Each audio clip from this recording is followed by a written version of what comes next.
Okay, let me start the recording real quick. All right, let's get started. While other people are, I guess, flowing in. So, welcome to Unit 7. We are almost done. We've got to go through the entirety of the 20th century as a whole, which is probably the heaviest part in U.S. history. It's probably the part where people actually start locking in because they like this part. Maybe not Unit 7, maybe Unit 8, because that's the Cold War era stuff. But we'll see. Now, let's move on to About Us. Yes, I am part of Five Hive. Hopefully, you've heard of Five Hive. I've been doing these lectures for a long time. Probably too much for my own sake, but you know what? I like doing it, so it's like an addiction. Please don't quote me on that. But yeah, if you want to join us, feel free to apply. They're on a rolling basis. You might work with me if you're in social studies, but I can't guarantee that. Yes, feedback here. The survey and the survey link. Here's the QR code. This will all be at the end of the lecture. So if you aren't able to get the scan of that or to get the link, that's all right. I'm sure someone from Five Hive will be posting that link every now and then in the chat. Okay.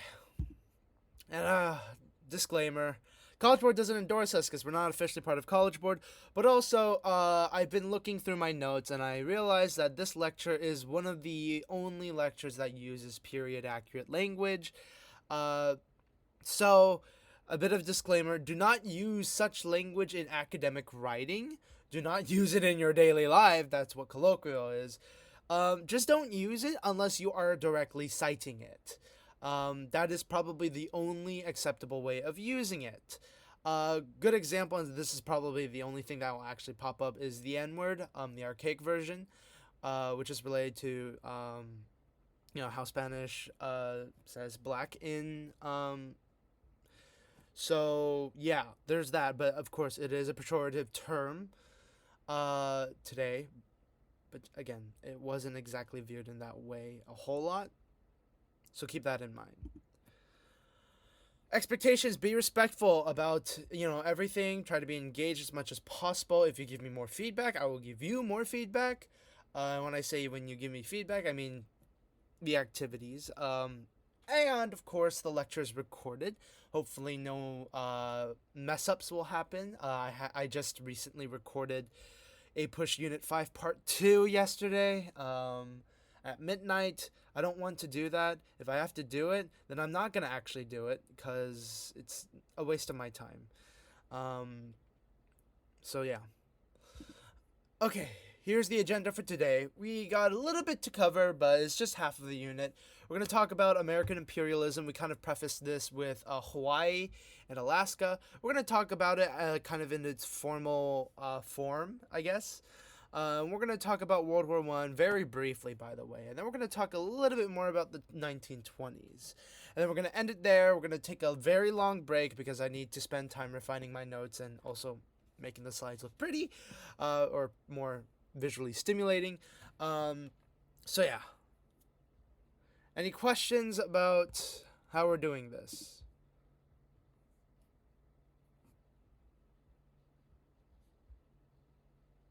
Yes, don't use the N-word. Okay, cool. Let's get started quickly. Okay, imperialism. You got to know the debates for imperialism, why people supported it and why people opposed it. So let's talk about the reasons why people would support imperialism. The first part, economic imperialism. So you had people like Minor Keith, who was kind of a railroad guy, kind of messing around in Central America. Business people, as I probably, if you guys don't remember, I prefaced this in Unit 6, will get involved outside of America. For example, they'll be involved in businesses in Latin America. They'll be involved with businesses in Asia. Probably the most notable will be Standard Oil's involvement in Mexican oil fields. Yes, that's one of the reasons why we kind of see a rise of imperialism, imperialist ideas. Second part is kind of a racial theory. Not exactly social Darwinism in some ways.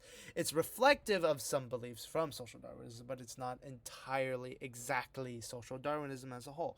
There was also this conception that a lot of Europeans had that they were there to civilize people, to bring the light of Christianity and civilization to other parts of the world, such as Asia or Africa, but for the most part, America was kind of messing around with Asia only. Um, so a proponent of this would be Josiah Strong, who will write Our Country, Its Possible Future, and Its Present Crisis in 1885. That is a source that you can choose to analyze, but I don't think you guys have the time to read through a whole book. But understand that the basic idea is kind of Christianizing other peoples, right? There's also this kind of superiority complex going on as well. And finally, last, competition with European powers. America's kind of going to be a little behind on the whole imperialist rush among the Western powers. Europe is going to scramble for Africa. They're also going to mess around with Asia. So Europe kind of doing this will push some Americans, such as Alfred Thayer Mahan, to reflect on this kind of competition and propose that maybe the U.S. should also extend its kind of powers. In the case of Mahan, which we will analyze after 7.3, he will write in The Influence of Sea Power Upon History in 1898 that the Navy, establishing a strong Navy, is going to be the way to go. I don't think we'll be reading the passage involving the Navy, but that might be the case. Now, as for the opposition, we did have anti-imperialists. The Anti-Imperialist League was established by Andrew Carnegie. Yes, that Carnegie. We're going to see criticisms from Mark Twain, who is honestly my favorite satirist in history. You're going to also see criticisms from African-American leaders, such as W.B. Du Bois. All of these people are going to oppose imperialism for a variety of ways. Probably most notably is going to be the moralist ideas, which all three of those examples I've given will mainly invoke. Hey, this whole imperialism stuff is actually not good. You guys are not being good Christians in that way. Because yes, you will find out later after the Spanish-American War, the way the U.S. navigated imperialism was not great, was not moral. So yeah, I also included a funny picture of Mark Twain's proposal for the Filipino flag after America seized the Philippines. You can read into that satire later. Now, let's briskly move on to the Spanish-American War. So the Spanish-American War is going to last pretty much less than 1 year. It's going to break out in 1898, which is the beginning year of this unit. So if you wonder why this unit started in 1898, that's why. It's the Spanish-American War. Now, the Spanish-American War is going to start off because of Cuba. Cuba is going to have its own rebellion in 1895. It's going to be put down quite brutally by the Spanish. Spanish are going to actually force a lot of Cubans into reconcentration camps. And that name should alone give you some ideas of what those were all about. Famine, disease, all that. You're going to see the rise of yellow journalism in this era. Basically sensationalist stories, kind of depicting the Spanish as, hey, these guys are brutal, they are cruel, Cuba needs to be liberated. And it comes to a point where actually the USS Maine is going to be involved and it's going to explode. Now, we don't particularly know how the USS Maine exploded, but yellow journalism is going to hop on the story and say, it was the Spanish. They were the ones who blew it up, even though the Spanish didn't really have strong military capabilities. When Congress officially declares war on the Spanish will take a huge L in terms of a lot of things. By the Navy, the brand new American warships are going to beat the Spanish Navy into dust. In addition, the Americans are not going to meet much resistance in Cuba. In fact, Teddy Roosevelt and his Rough Riders, they're just going to go in there, beat a bunch of Spanish people, and that's it. They call it the Splendid Little War, even though it was not entirely splendid because it was actually a medical disaster. a lot of Americans actually died from disease instead of getting shot to death. Now, College Board doesn't really care about that, but I think that's a little bit worth mentioning because that is a preface to World War I's medical crisis involving Spanish flu. But again, this is not something explicit. Spanish-American War ends in 1890. I already mentioned that. The Treaty of Paris, another Treaty of Paris, yes, is going to be signed, which dictates that Spain is going to free Cuba. It's going to cede Guam and Puerto Rico to America. And the U.S. is going to pay around $20 million for the Philippines. During the Spanish-American War, America is actually going to capture the entirety of the Philippines very quickly in the war. Why? Navy. Now, during this whole debacle, the Congress actually passed the Teller Amendment, which was a promise that they wouldn't annex Cuba. However, after the Treaty of Paris, we're going to pass the Platt Amendment. Basically, hey, give us Guantanamo Bay, accept all this economic stuff and all that. Yeah, you're not annexed per se, but we do have a lot of influence over you, and you're going to accept that, whether you like it or not. Now, Cuba's not going to like this. This will actually lead to some distrust among Cubans. That will actually be kind of a piece of context for the whole Cuban Revolution, but that's later in Unit 8. The most immediate resistance movement is going to happen in the Philippines. The Filipinos are actually going to turn away from the Spanish and turn against the Americans. They initially believed that the Americans will kind of free them from Spanish control. Because again, Spain was being a little bit of a nuisance, understatement in the Philippines. So under the guidance of Emilio Aguinaldo, we're going to see the kickoff of the Philippine-American War in 1899, and that's going to end in 1902. There will be a continuation of it, but we don't care about that for now. You should understand that Americans, despite being this country that had looked at Spain as this kind of brutal, cruel country, overlord, the Americans are going to adopt the same exact policies that the Spanish will adopt. They will conduct mass massacres, they will burn down villages and all that. Pretty indiscriminate. And if that sounds familiar to you, that will be in Unit 8. Any questions about, imperialism as a whole?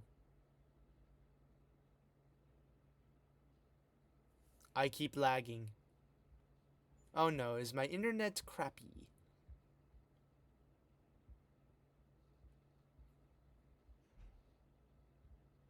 Alright. What did you guys miss? Because I need to know what you guys miss. And repeat that. Like so much. Oh, did you miss the entirety of the Spanish-American War? Okay. So the Spanish-American War kicks off due to Cuba. Yellow journalism is going to start off with sensationalist stories, kind of depicting the Spanish as a cruel beast. That's going to be the kind of context where the U.S. is going to declare war. The USS Maine kind of exploding is going to be the immediate event right before the declaration of war, but it's always been a buildup of yellow journalism throughout. The belief that the U.S. had a duty to liberate Cuba. So yeah, that's going to kick off the war. During the war, we're going to pass the Teller Amendment, which basically promises, hey, we're not going to annex Cuba. Lusitania is for World War I. We'll get to that. Now, the Spanish-American War is going to last for less than 1 year. It's going to be really at any other wars that we've talked about in this entire thing. At the Treaty of Paris in 1898, Spain is going to free Cuba. Cuba is actually going to kind of be very influenced by the U.S. under the Platt Amendment. Basically, they have Guantanamo Bay. The U.S. has Guantanamo Bay. They're going to have a lot of economic and political influence throughout Cuba, which is kind of going to lead some discontent that will lead to the Cuban Revolution. Again, Cuban Revolution is going to be in Unit 8. What else? Yes. The U.S. will pay $20 million for the Philippines, and they are going to get Guam and Puerto Rico from Spain. The immediate resistance, big stick policy, no. This is during the McKinley administration, I believe.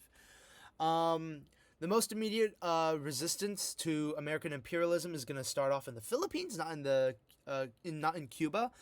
We're going to see the Philippine-American War start off very immediate, 1899 to 1902.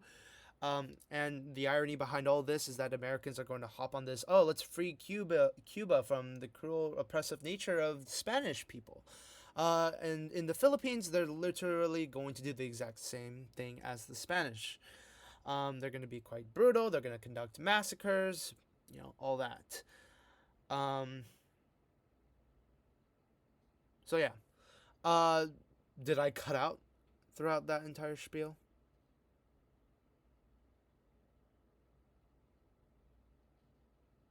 No? Okay, that was weird. Okay. So, let's move on to analysis. I promised that we would look at Alfred Thayer Mans. Now, this is a very long analysis. Actually, I might want to skip this. Do you guys want to skip it?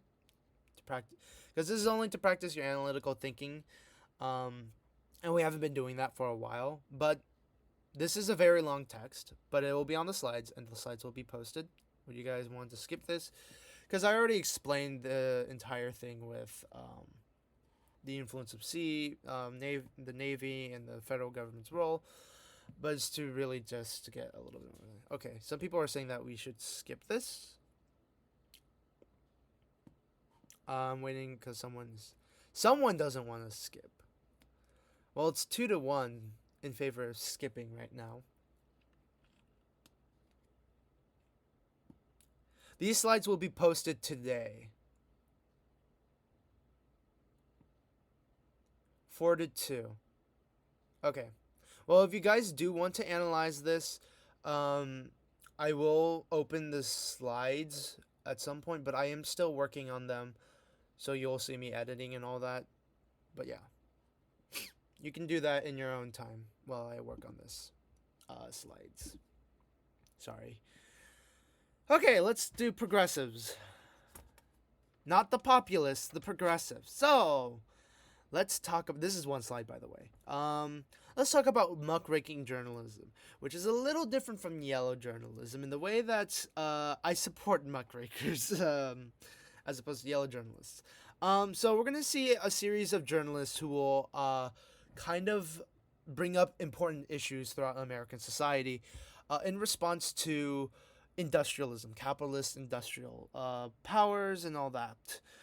For example, we're going to see Upton Sinclair's The Jungle in 1905. That's probably the one example that you guys should know in A-Push, and hopefully your teacher has mentioned this, because if they haven't, they have failed you. I am not mincing words, they have failed you.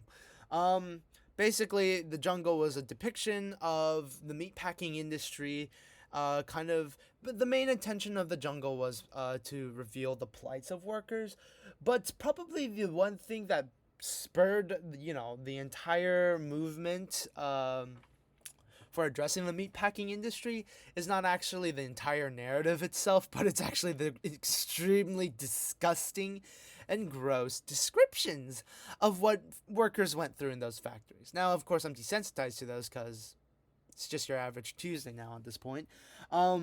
But this will lead to certain legislation passed under the Roosevelt administration. I will mention those by name explicitly later on.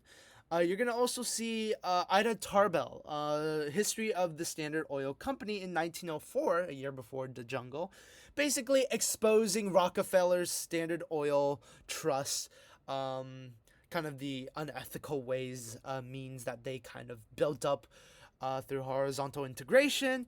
I also mentioned Jacob Riis, last unit in the Gilded Age. I mentioned How the Other Half Lives, Studies Among the Tenements of New York in 1889. I already mentioned that he's going to be one of the early muckrakers. Ida B. Wells is going to also be an early muckraker. I think her book is called something about the South, lynchings and all that. It's not the Well of the Light of Truth book that Penguin publishes. I don't know why they haven't published the actual important text, but that's besides the point. Jacob Riis is going to actually use photographs to expose the conditions that a lot of laborers live through in tenement housing. And if you've seen such pictures, they are very crowded, very disgusting. And this is actually going to lead the state of New York to pass the New York State Tenement House Act in 1901, which is going to improve conditions. This is going to actually dictate, hey, you got to have windows in your houses, please. And they will concede.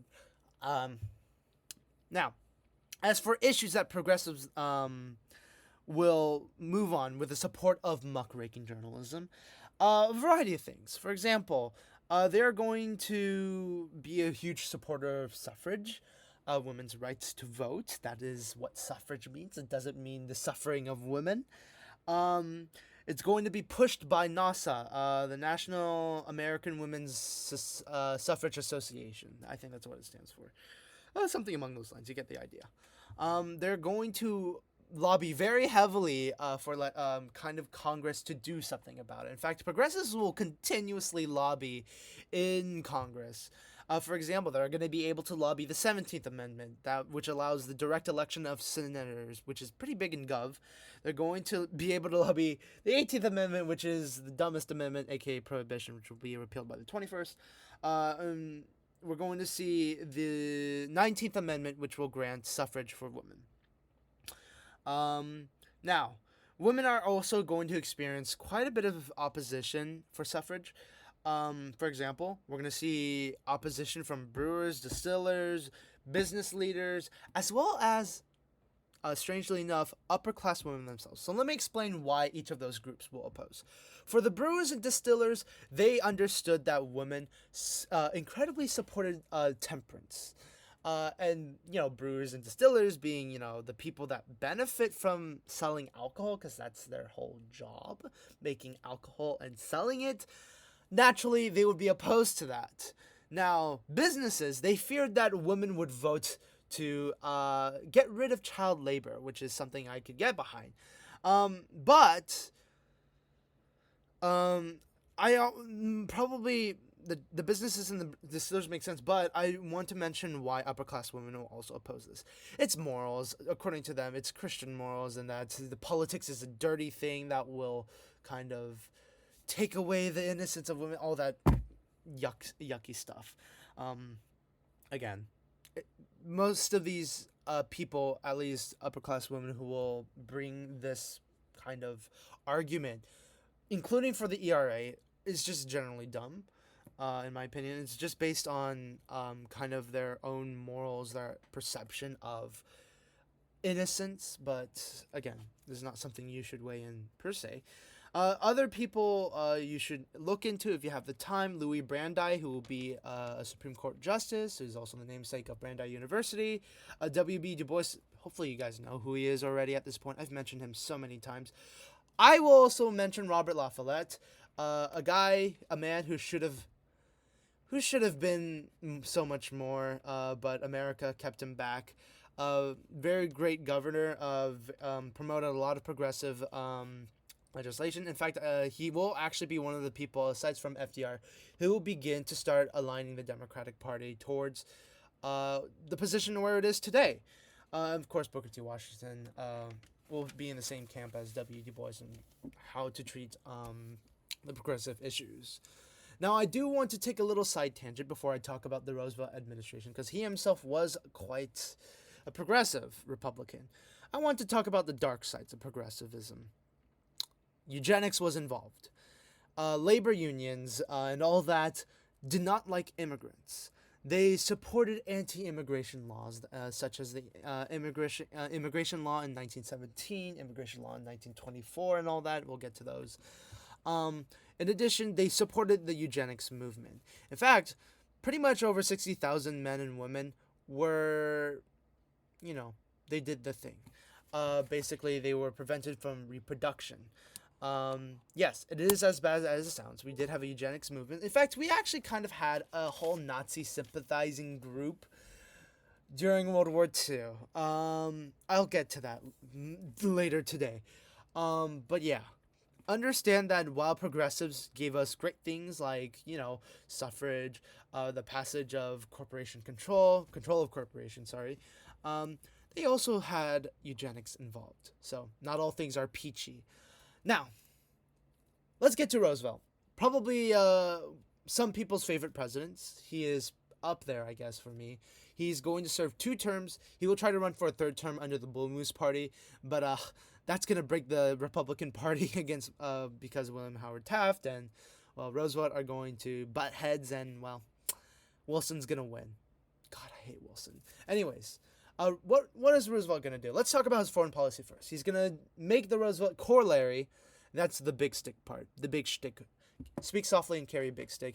And he's going to be well involved in Latin America. He's going to big stick diplomacy Colombia with his, Navy to get the Panama Canal going. In fact, the U.S. is going to support Panama rebels against Colombia, and the rebels are going to agree to the Panama Canal.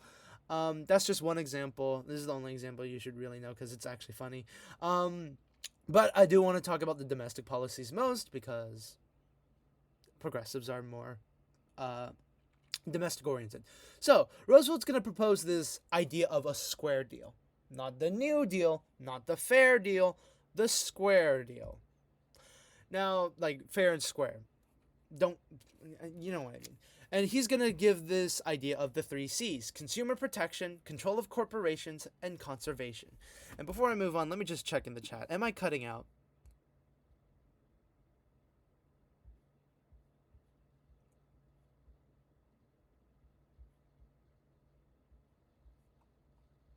Some people have said that I'm cutting out. Leave and rejoin. Did you guys miss anything?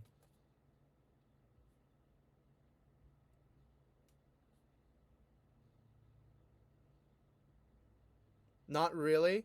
Okay, some people said that I was cutting out. So, let's just move on to okay, silly alert. What you should try doing is disconnecting and reconnecting and see if that fixes for now. Because some students have had that issue before. So yeah, let me know. I'll stop after this slide and check in with you. Okay, under the Roosevelt administration, were those 2 pieces of legislation I mentioned from the jungle, the Meat Inspection Act and the Pure Food and Drug Act in 1906. That's going to be fully supported by Roosevelt. He's going to throw his full support, and he's going to use the bully pulpit for that. So that's about consumer protection because disgusting food is going to kill people. He's also going to be a trust buster. He's going to actually side with a lot of unions. For example, in 1902, he's going to side with coal miners who strike against mining industries. He's going to develop this kind of idea that, hey, these trusts are cringe, so I'm going to slap them with a big stick. Not the same big stick that they use for other countries. However, funnily enough, Roosevelt is actually going to be outmatched by his successor, William Howard Taft. He's actually going to be very big on the whole trust busting scene. But again, both of these guys are going to do a lot of trust busting, so it doesn't really matter. Howard Taft is going to serve pretty soon after Roosevelt. Now, let's talk about conservationism. I forgot to include preservation. There is a difference between conservation and preservation. So let's talk about conservation itself. Roosevelt was a big conservationist. He believed in this idea that we should have sustainable management of natural resources, such as irrigation. He's going to pass the U.S. Forest Act Service. He's going to greenlight the U.S. Forest Service. The act will be in 1905, whose main job is to, preserve U.S. parks. He's going to kind of found a lot of national parks. This man is a nature man. He loves nature. He's also going to pass the Reclamation Act in 1902, which will provide the basis of irrigation for some of these parks. Now, he's going to be close to one man by the name of John Muir, who's going to be the head of the Sierra Club in 1892, which was first founded. But John Muir is going to have a disagreement with Roosevelt because John Muir is a preservationist. Preservationists believe in the idea that they should absolutely protect wilderness from any human interference. Like, humans, out. He was not a big fan of the U.S. Forest Service because that involved human involvement. This is actually going to come to a head with the Hetch Hetchy Valley in Yosemite, in California. This whole controversy regarding a dam, and this is going to last 5 years. Preservationists and conservationists are going to argue over whether or not they should build a dam. Preservationists are going to say no. Conservationists are going to say yeah. Congress is going to end up signing with a conservationist. This is going to be a huge moment in environmental history because it's kind of the basis of environmental science. It's going to be on the idea of conservation rather than preservation. But yeah, that's all you need to know about the battle for America's wilderness. Okay, let me check in on cellular. Did it fix?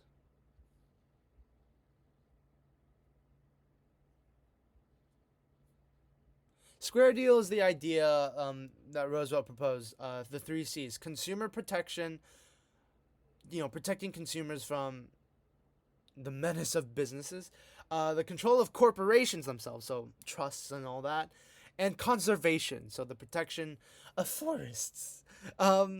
Yeah. Now, the square deal is not the most important thing you should get from out of Roosevelt. But yeah. Oh my God, Rush. Yes, I can read it, but I am busy right now.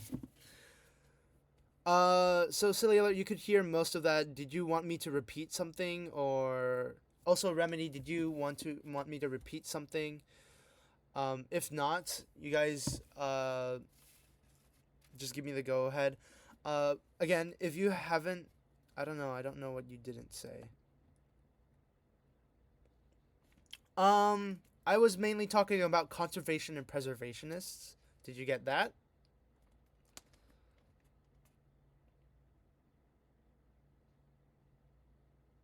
Same thing for Remedy, because I think Remedy's been hearing nothing as well. If Remedy doesn't hear this,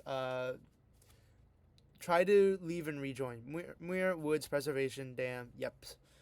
Okay, did you get anything out of Roosevelt? I don't know if you left while I was talking about Roosevelt. Okay, yeah, that's pretty much all I talked about. Again, there is the lecture recording, so if it does get unbearable for any of you guys, the lecture recording will be posted today. So yeah. Now, we're going to go through World War I, and we're going to do an MCQ, a tiny MCQ. So, after World War I happens in the 1910s, specifically in 1914 is going to kick off. Hopefully you guys know this whole story about World War I. I don't really want to go through it. Militarism, alliances, imperialism, and nationalism are the main causes. Archduke Franz Ferdinand is going to get a bullet in the head. Actually, multiple bullets in the head. So is his wife. By Serbian nationalists, blah, blah, blah, blah, blah. Hopefully you guys get the whole pop history behind that, because it's not something I really care about. Let's talk about the U.S., though. The U.S. is going to look at World War I with some interesting eyes. They're actually going to maintain neutrality for a little bit, for 3 years into the war, but they are going to not like one side, specifically the Germans. Why? Well, in 1915, we had the Lusitania, and on board the Lusitania were a bunch of American citizens. Lusitania was a side effect of, unrestricted submarine warfare that the Germans were doing with their U-boats. This is going to lead to a whole lot of anti-German propaganda, and I neglected to include that one famous propaganda art, that little one propaganda piece that is basically depicting the German with a spiky hat. No, it's a gorilla with a spiky hat, and it's like holding a damsel in distress and all that. I think you guys know that cartoon, or whatever it is. But all this is going to not happen. All this is not going to push the U.S. sufficiently into war until one thing: the Zimmerman telegram in 1917. Basically, the Zimmerman telegram is going to propose, hey, Mexico, you might want to invade the U.S. and get all your stuff back that you lost in the Mexican-American War. Wow, what a retcon. Not retcon, what a flashback or whatever, What a reference. Sorry. I'm a little tired. So, America's going to see this and say, ayo, this ain't, nope, you're done. And they're going to declare war. They're going to join the war, actually. And we're going to send our own expeditionary forces. Now, this is going to be in 1917. The war ends in 1918, and we get the signature of the Treaty of Versailles in 1919. The expeditionary forces are not going to do a whole lot. Probably the biggest kind of offensive they kind of do is going to be in France, for the most part. And, the country that's been doing the heavy lifting in France is France. So yeah, Americans are not going to do a whole lot, but they're going to be very well involved in the post-war issues. So, Woodrow Wilson, what's he going to do? He's going to mess around in Europe, give this whole speech, the 14 points, basically the idea that there should be open diplomacy, free trade, disarmament, self-determination of countries. We're not going to mention Vietnam because Woodrow Wilson's going to leave Ho Chi Minh on red. He's going to close to Ho Chi Minh despite the fact that he's anyways, I hate Woodrow Wilson. That's the big point. The Treaty of Versailles is going to be heavily influenced by the 14 points in 1919. But they're going to kind of lay the groundwork for World War II with the guilt clause. Basically, Germany, it's your fault that this whole thing happened. And for that, you're going to be in severe debt. So bad that bread prices are going to be insane. Probably even worse than the French Revolution time. At the same time, they're going to establish the League of Nations, which was the whole 14 points thing. However, Congress is going to oppose it. Why? Well, we're going to have a faction in Congress known as the Irreconcilables, which will mainly be Republicans and some Democrats. And basically, they don't like this one thing in the Treaty of Versailles, and that's going to be Article 10.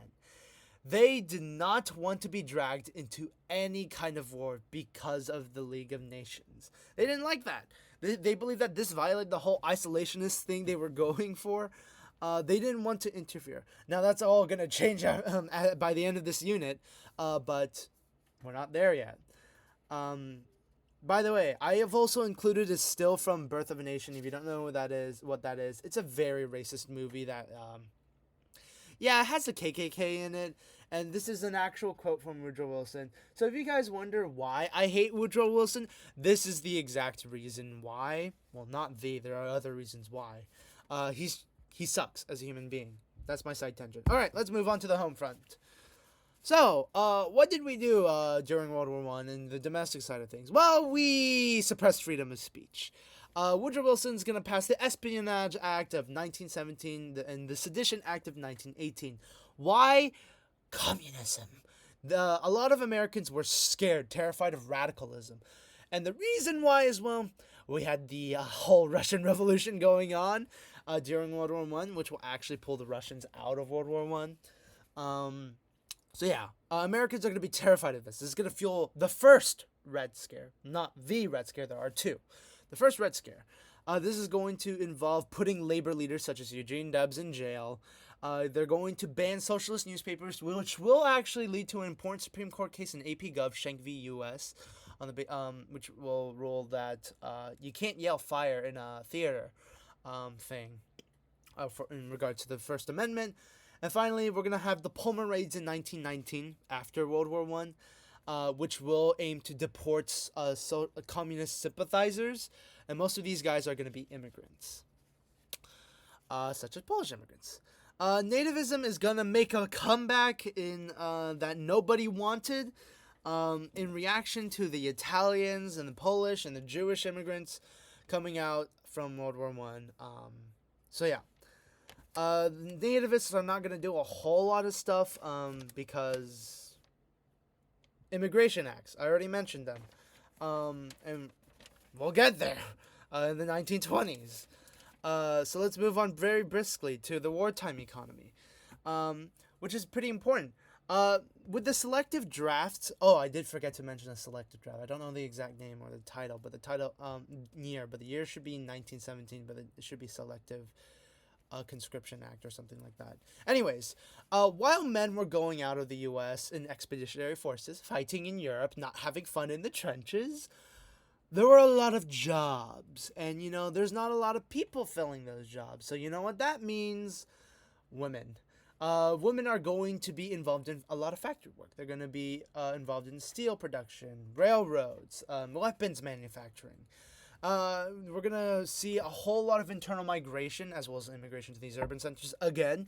So if you guys don't get the point, a lot of immigrants are going to urban centers. But also internal migration is going to happen. One of these internal migrations that you guys should know is the Great Migration.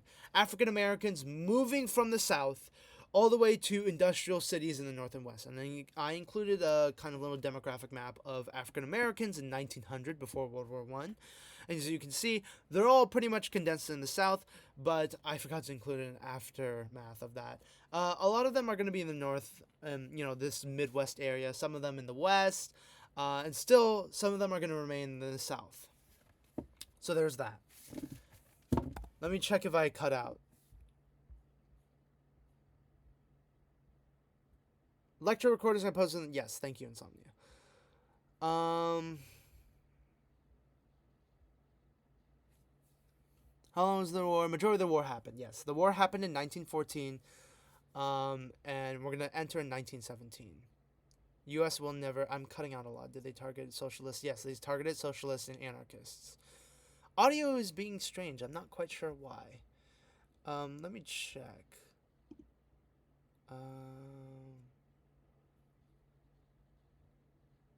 As of now, I have a secure connection, so I don't know what's going on. Some of you guys might need to check. Some of you guys might need to disconnect and reconnect to see if that will fix anything. For some people, it got better, but still involved cutting out. So I'm not quite sure why. It also might involve your connection as well. So check up on that as well. I tried it, didn't fix it. Discord! Alright. I'm sorry. I don't know. I'm not really quite sure what to do about this. Let me just move on to the MCQ so you guys can read through this. While I try to take a look at what's going on with the Wi-Fi. Well, I'm in the West Coast, so if some of you guys are in the West Coast, then you should not be having this problem for sure. Distance shouldn't be too much of it. It is very cloudy actually today. But I don't think that should cause too much interference with radio waves.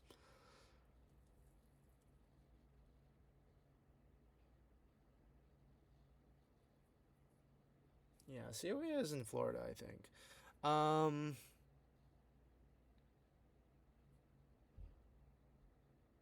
Let's see.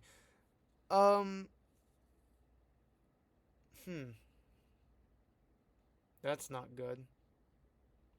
Well, for those of you who are able to see the stream and what I'm yapping about, attempt the MCQ spoiler it while I take a look at what's going on.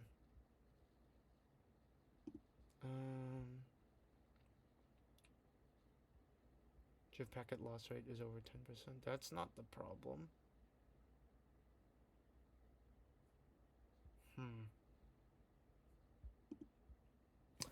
Let me check the UCLA Wi-Fi, see if there's been an issue going on.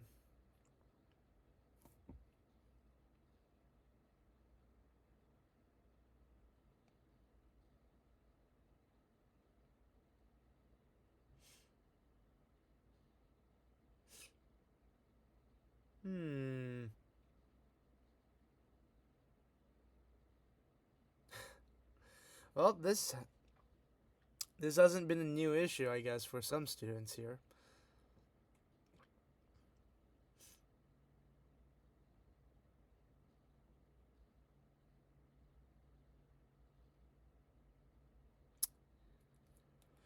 Oh god, alright. Let me see.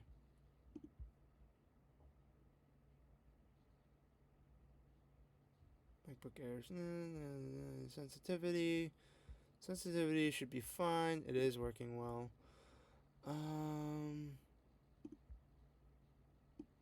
I did talk about the Great Migration. So basically, it's just a bunch of African Americans in the South moving to urban centers throughout the North and West in the Midwest. Mainly for these jobs in urban centers, because that's where the wartime economy will be centered in.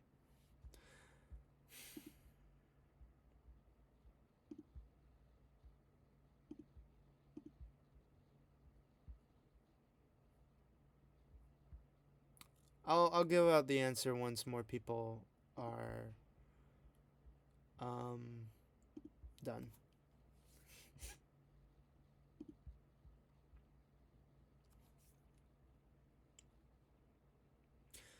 I know Noodle is in here. Noodle, can you actually? You probably don't have this issue until I start yapping a lot. Um, there's been an entire issue over um with me cutting out. So I will check up with you guys when we go over the 1920s. So the last two, I'm actually speeding through this very quickly. Surprisingly quickly, actually. We started at 10. um, so okay. I think I gave you guys enough time. So I'm seeing a lot of people say D. So someone who picked choice D, explain why you picked D. Oh god, I need water.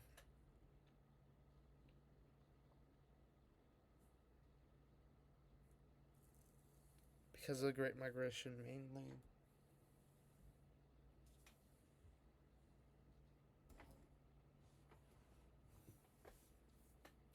See people mentioning the Great Migration. Someone's more specific about wartime production as well and jobs. Someone says that they were thinking of B, and so I was also thinking of A.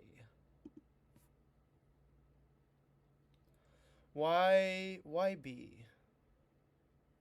Because in A, nativism it was a thing. Yes, nativism is mainly going to be a response to immigration as a whole, though. So, nativism doesn't really necessarily involve the suppression of African American communities or women or LGBTQ communities. This is going to encompass the thing as a whole. It is not specifically during World War I. Yes, it's going to be a huge thing in the 1920s. I'm going to talk about the Immigration Acts in the 1920s, I think. So D. So the consensus seems to be D, and yes, it is D. Any questions about this MCQ before I move on and inadvertently get nativism is coupled with a Red Scare? To some extent, yes, there were some fears of immigration. There were also fears of socialists, though, and that's entirely separate from nativism. They're going to happen at the same time. Coincidence? Not exactly. Some nativists were anti-socialists, but some nativists were workers as well. So workers shouldn't. The answer was D, Ash. So some workers probably won't be scared of socialists, but business leaders will be scared of socialists for sure. So yeah, there's a lot of fear going on in World War I and all that, and we talked about how that kind of came to a hold with the Espionage and Sedition Acts. Okay, let's move on to the 1920s, or the Roaring 20s. Everyone knows it for The Great Gatsby. So, let's talk about technology. So, technology is going to fuel consumption throughout the 1920s. Due to a variety of reasons, we're going to see the assembly line, the rise of the assembly line, and mass production, and it's going to make things quite cheaper, such as the Model T Ford. In fact, the Model T Ford is going to go down from $850 in 1900. 1911, this is a snapshot. It's going to be $780, and it's going to go down to $300 by, I think, 1925, if I remember correctly. And while these cars are more affordable due to the rise in credit, the allowance of selling all these automobiles and a lot of other goods for the middle class, you're going to see the growth of oil industry throughout the West in Oklahoma, Texas, and California. In addition, you're going to see the rise of things that make your lives easier today. You're going to see household appliances. Maybe not the radio per se, but for a lot of people, the radio was big. Maybe not the phonograph per se, but I'm sure you guys are thankful for the vacuum, the washing machine, and the fridge. I hope you guys are anyways.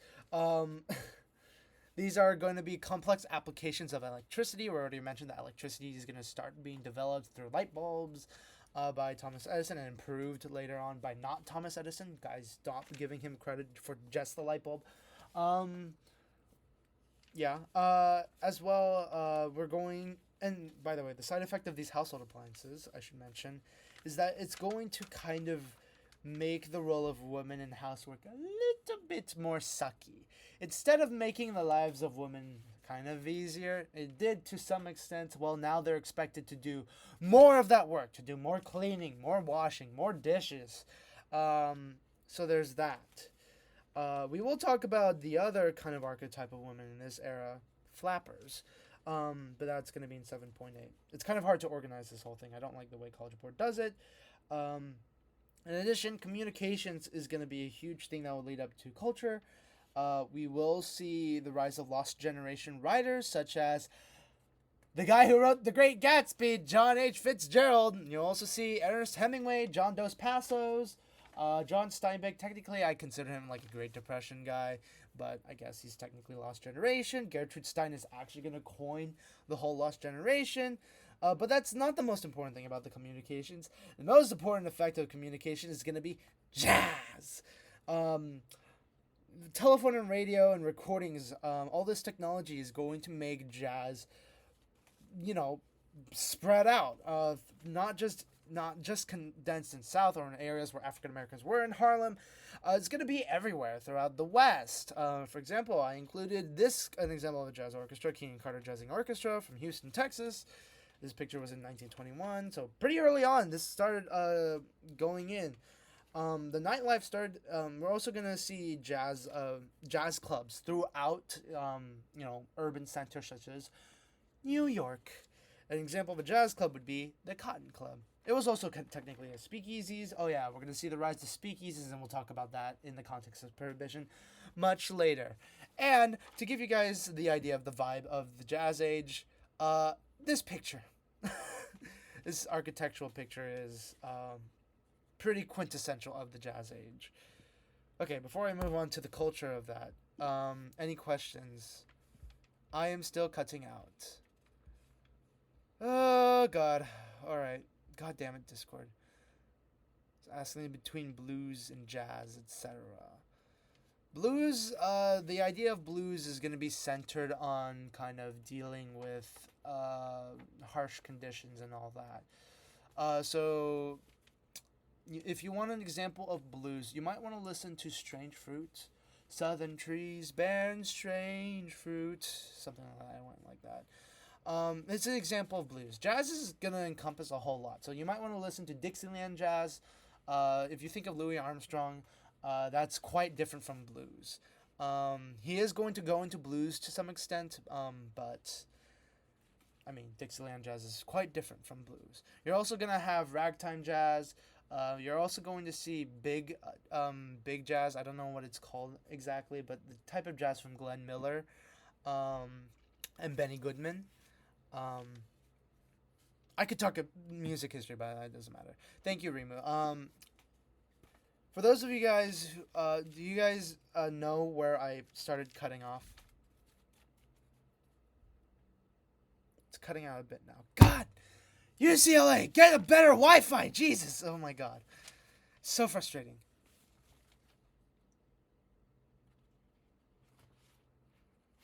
Okay, you know what? You know what? Oh, you know what? Hold on. Give me a second. Give me a hot second. We must sacrifice audio quality for this. Hopefully I'm not going to be cutting out as much. Every other sentence, maybe I should leave and come back. Thing is, if I disconnect quietly is actually, you know what? Let me try that. I'm gonna disconnect quietly. All right, I'm back. I don't know if it's gonna fix anything. I don't have faith in internet. You'd think at this point we'd know what to do with our lives. Anyways, let me make sure that recording didn't get messed up. Oh no. Don't tell me the screen recording is broken. Oh my. Oh, hold on. Screen recording, please? Oh my god. Do not. I'm gonna have to re record this lecture, don't I? Okay. You know what? Oh my god. Oh god. I hate tech. Oh my god. This is why CS people suck. Anyways. Oh, that came out a little weird. Okay, let's just end this lecture real quick. Cultural and political controversies, but let's talk about the culture. Okay, this is the part where the period accurate language. Okay, did you guys hear the disclaimer on the period language? Did you guys the disclaimer? Yes, that's where the N word will come in. So we are going to see from as a side effect of the Great Migration, the Harlem Renaissance. Now, the Harlem Renaissance is actually going to be a little branch of here it comes the new Negro movement, and this is going to be codified in the text by Alain Locke, who will write the book The New Negro Aesthetic. I actually have a copy of it here. Basically, it's a documentation of how African Americans, see, when you cite, you can say the N-word, but when you talk to people as a whole, use a better term, African Americans. And it's going to be discussion of African Americans, how they're going to reject submissive traits. They're going to be proud of their own kind of identity. Artists such as Duke Ellington, not Duke Ellington, Zora Neale Hurston, Langston Hughes. I don't know where that came from. Duke Ellington's going to be an artist in this Harlem Renaissance, so I guess that counts. But all these African American writers and artists are going to kind of assert their place in the American artistic scene, so to speak. As well, out of the Harlem Renaissance, you're also going to see the rise of Marcus Garvey and this kind of movement called the Pan-African Movement. Now, the first kind of whole organization that will perpetuate this kind of movement will be the Universal Negro Improvement Association. Basically, the idea is that there's going to be kind of self-determination among African American communities. In fact, Marcus Garvey is going to establish the Black Star Line, which is a parody of the White Star Line, and it's the same White Star Line where the Titanic sank. But there's that. In addition, you also had the rise of flappers, women who actually went against the social norms of women. They had bobbed hair, they smoked cigars, etc. They went to these speakeasies, drank themselves, and danced a lot. Apparently, dancing was not something that women should have done, but I don't know. I don't know. Now, finally, let's talk about prohibition, because I did mention speakeasies and drinking. Prohibition is gonna be start off with our 18th Amendment. Excuse me, should be the 18th Amendment. Yes, it's the 18th Amendment. And we're gonna get the Volstead Act in 1919 as well. So both of these, what are they gonna do? They're going to prohibit the sale of alcohol, and they're gonna push Americans to not drink at all, period. And one of the main reasons why is that Americans were getting drunk every weekend at a very alarming rate. If you guys have seen college students get blackout drunk, most Americans drank like 3 times of that quantity, maybe even more. So, yeah, it was a serious problem at some point. However, the Prohibition era will lead to the rise of organized crime under certain people like Al Capone. So, uh, this whole crime and also the corruption, the briberies of officials, kind of just the general disrespect of the rule of law is going to actually push women who initially pushed this temperance movement to actually say anti-prohibition was, I mean, it was fun and all, but I don't think it works out. So I think we should repeal it, and eventually it's going to get repealed in the 21st Amendment. Before I move on to the next part of this, let me just check up on the.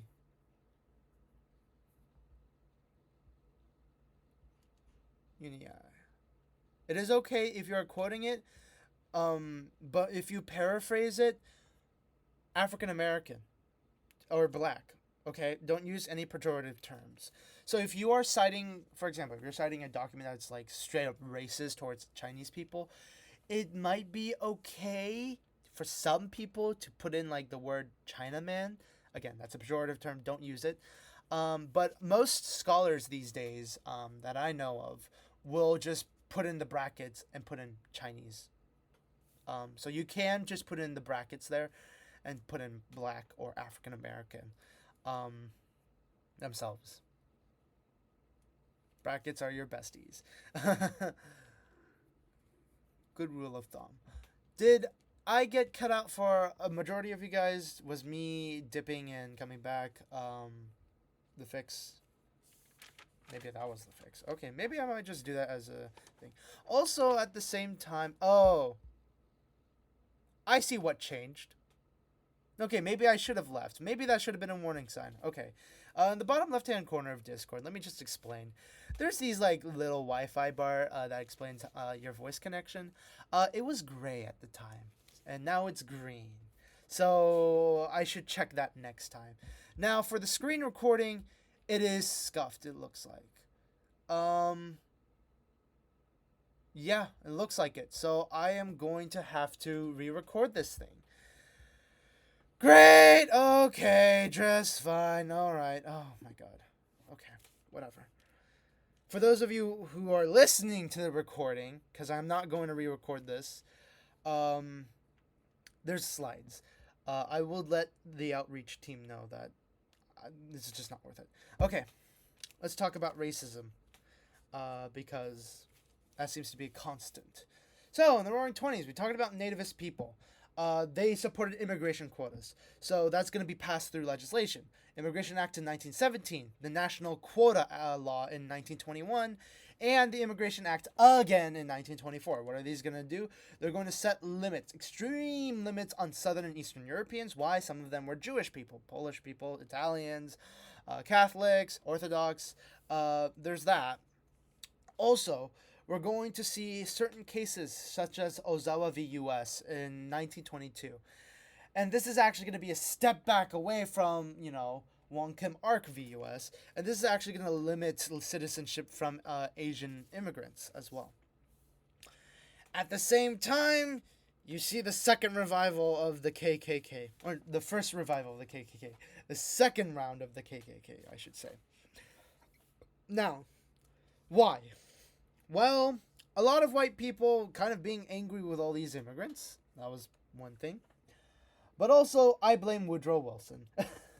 Woodrow Wilson was a big fan of these KKK guys. In fact, he screened The Birth of a Nation, which was very pro-KKK whatsoever. So, the federal government doesn't do much about all these guys.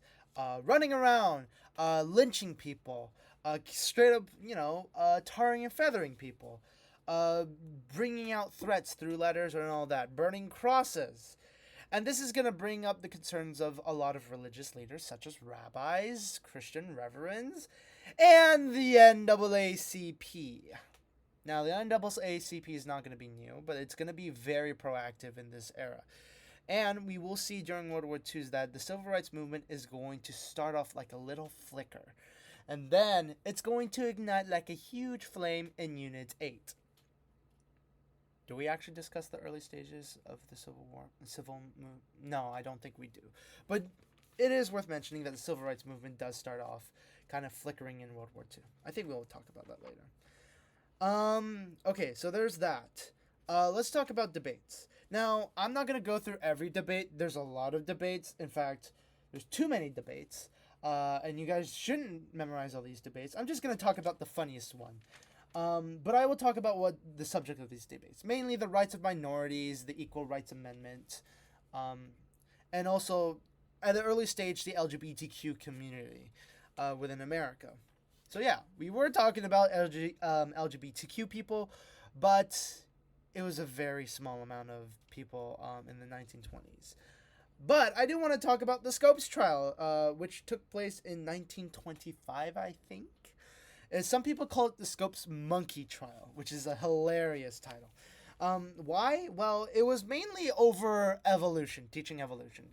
Scopes, who will actually voluntarily get convicted because he didn't really know what he did wrong, is going to have a debate with William Jennings Bryan over the idea of evolution. Now, you don't need to know the particular arguments they have, but you do need to know that they will kind of bring up this fundamentalist and modernist controversy among Christians. And let me explain that. The fundamentalist side believes that everything in the Bible should take precedent, that it is absolutely truth. So basically, if you are a fundamentalist, you believe the earth is flat. Let me just make that clear. If you identify as a fundamentalist, you are a flat earther, basically. If you were a modernist, though, you would be kind of incorporating scientific ideas so that, okay, you would incorporate your Christian beliefs to accommodate the evolutionary theory. So there's that. Now, I do want to end this off quickly so that I can figure out how to deal with the broken recording. Politics in the Roaring '20s. Oh, wait, I forgot to mention one thing about racism. Race massacres. Shortly after the Great Migration, we're going to see a lot of race riots in these urban centers, such as the Chicago race riots in 1919. In 1919, we are going to see the whole Red Summer period. Basically, a bunch of race riots against African Americans throughout. And, unfortunately, part of this is going to include the Tulsa Race Massacre in 1923. Do you need to know every detail about the Tulsa Race Massacre? No, but understand that this was kind of a way of breaking the economic standing of a lot of African American communities. And it was effective by burning down businesses and all that. Also, they did start dropping bombs in Tulsa. So keep that in mind. Bombs, actual machine guns were involved. These were not just small things, wild things that were happening. It was a serious issue. Now let's move on to politics. Now, the Roaring '20s was mainly dominated by the Republican Party. And if you guys don't remember, the Republican Party at this time is pro-business. They love laissez-faire. Now, after World War I, there's going to be the proclamation of we should return to normal stuff. And Warren G. Harding, the first president after World War I, is going to go in, Republican president, is going to go in and win the election in 1920. He's going to come in 1921, and unfortunately, he's going to die in 1923, and Calvin Coolidge is going to take it from there. Now, under the Harding administration, let me give you some illustrations of how pro-business he was. Herbie Hoover was his Secretary of Commerce. Now, before you guys go on the hate with Herbie Hoover as a president, you do need to understand that he was actually pretty good as a cabinet member. He actually provided a lot of relief after World War I, and he was really good at limiting inefficiency within the government itself. He was very well connected with businesses and the government. I also want to mention Andrew Mellon. For those of you who are going to Carnegie Mellon University, yes, this guy, Mellon, one of the people, Carnegie's the other guy. Hopefully you guys understand that. Andrew Mellon is going to also be a multimillionaire, and he will serve as the Secretary of Treasury. This pattern is kind of consistent throughout Harding's administration. During Harding's administration, he's going to initiate tax cuts. He's actually going to start the formal budgeting process with Congress. And finally, when when the American economy kind of recovers, makes a comeback from World War I, it's not entirely severe yet, he's going to initiate the emergency tariff of 1921 to protect American businesses. As for foreign policy, what he did, he's going to initiate the Washington Naval Conference, which will take place in 1921 to 1922, basically limiting kind of naval buildup among a lot of European powers. Now, here's the political controversies that's going to come. Harding's administration is going to be tarnished by one scandal, and that's the Teapot Dome scandal throughout 1920 to 23. His Secretary of the Interior, Albert Fall, was taking bribes, giving out Navy leases to private companies without any fair bidding from other companies. Albert Fall is going to resign. In fact, this is also going to happen with another member of the executive branch under the Harding administration. Harding is actually going to force him to leave the country, resign and leave the country, but once he dies, he's going to return and actually face trial. Now, I do want to talk about Coolidge as our president. In 1923, he takes over, and he's going to end his presidency in 1929. He only goes in for one election. He's a progressive Republican. He supported the 17th and the 19th Amendment. Even though he signed the Immigration Act in 1924, he actually did not like it. He disapproved of it. And again, the main reason why he passed it was, well, a lot of nativists in Congress, and also popularity of it. Under Coolidge, we are going to see laissez-faire at its height. We are going to see a lot of economic growth and very low unemployment. This whole thing is going to give the idea that, hey, maybe laissez-faire is actually a good policy, and they're going to run with it for a while until a certain event that we will get to tomorrow. Now, before I end this lecture off, let me talk about what Coolidge did in terms of foreign policy. He only signed the Kellogg-Briand Pact, which basically denounced war. This was a temporary thing before World War II. All right, let me check in with you guys.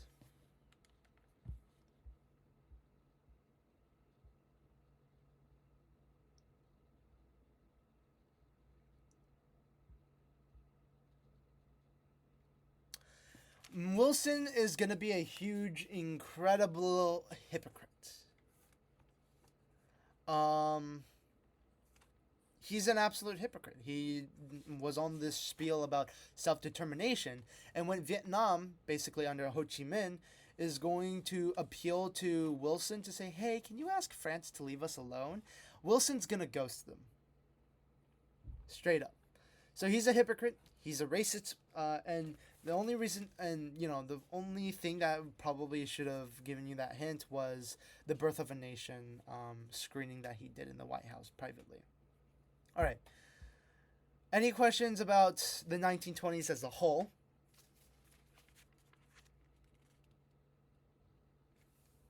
Nope. Great. We might actually have to skip this SAQ. I'll leave it up to you guys whether or not you want to do it. Because I do have to figure out the recording thing. I don't know what's going on with that. Because the screen capture is not working. I don't know why it's like that. Embassy Man isn't here. So, I checked up the recording during the middle of a lecture, and it looks like it's a frozen screen. And I'm not quite sure why. And I am way too tired to, redo this entire lecture later today, because I have a lot of stuff to do. So I don't know what the call is going to be. I don't know if it captured the mic, but I don't think it's going to be beneficial for anyone from Outreach to publish this to the 5.5 YouTube channel. And that means that part 2 is also going to be way out of context. And I also don't want to deal with that as well. So I think I might just have to talk to Ethan about that. But anyways, yes. You guys have 15 minutes to attempt this SAQ. Please do it.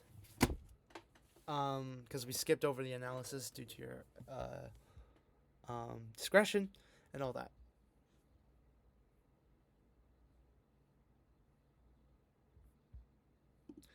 If the recording's even worth looking at, here's the SAQ. Pause and then take a look at it while I try to figure out OBS.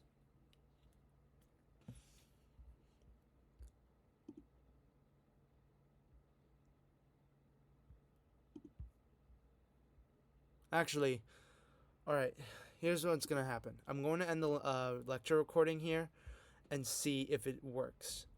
You guys feel free to do the SAQ, but I'm gonna stop recording.